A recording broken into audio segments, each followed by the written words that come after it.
Bab 13. Pengadilan pagi. Kayafas, Hanas, para tua-tua, dan para ahli Taurat berkumpul kembali pagi harinya di aula pengadilan guna mengadakan pengadilan resmi, sebab pertemuan-pertemuan pada malam hari tidak sah menurut hukum dan hanya dapat dipandang sebagai persiapan. Sebagian besar anggota sidang menginap di kediaman Kayafas, di mana tempat-tempat tidur telah dipersiapkan bagi mereka. Tetapi, sebagian yang lain, di antaranya Nikodemus dan Yusuf dari Arimatea, pulang ke rumah dan kembali ketika fajar menyingsing. Pertemuan itu penuh sesak, dan para anggota mulai melaksanakan tugas mereka dengan cara yang paling tergesa-gesa. Mereka ingin sesegera mungkin menjatuhkan hukuman mati atas Yesus.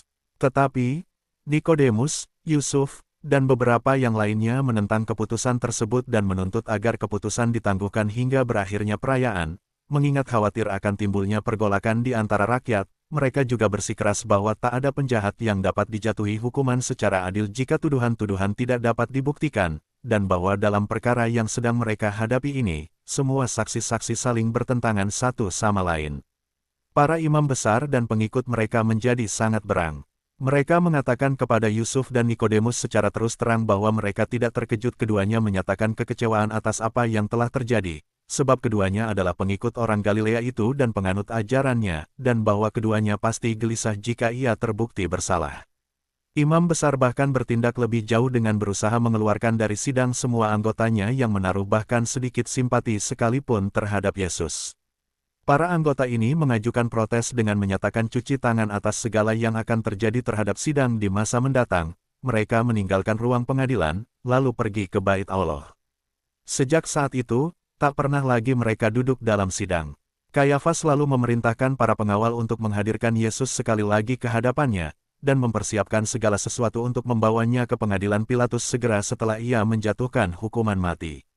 Para pesuruh sidang bergegas menuju penjara, dan dengan kebrutalan seperti biasanya, mereka melepaskan ikatan tangan Yesus, merenggut mantel usang yang tadinya mereka kenakan di atas pundaknya, menyuruh Yesus mengenakan jubahnya sendiri yang dekil, mengencangkan tali temali yang mereka lilitkan sekeliling pinggangnya, lalu menyeretnya keluar dari sel.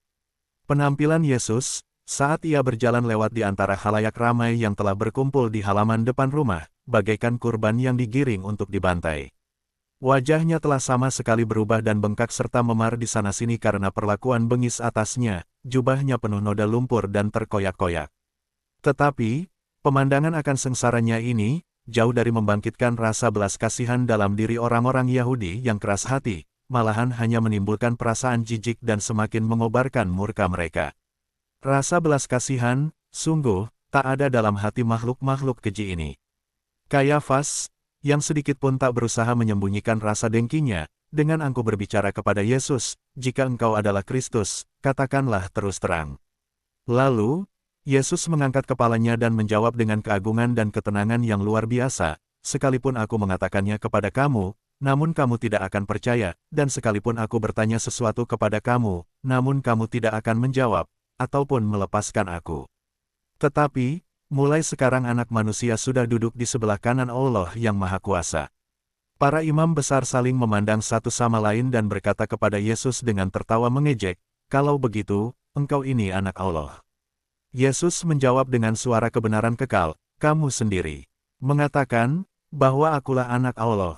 Mendengar kata-kata ini, mereka semua berteriak-teriak, "Untuk apa kita perlu kesaksian lagi? Kita telah mendengar dari mulutnya sendiri." Mereka semua segera bangkit dan saling berlomba satu sama lain siapakah yang paling hebat dalam melancarkan penghinaan terhadap Yesus, yang mereka sebut sebagai pengacau rendahan yang berambisi menjadi Mesias dan berpura-pura berhak duduk di sebelah kanan Allah.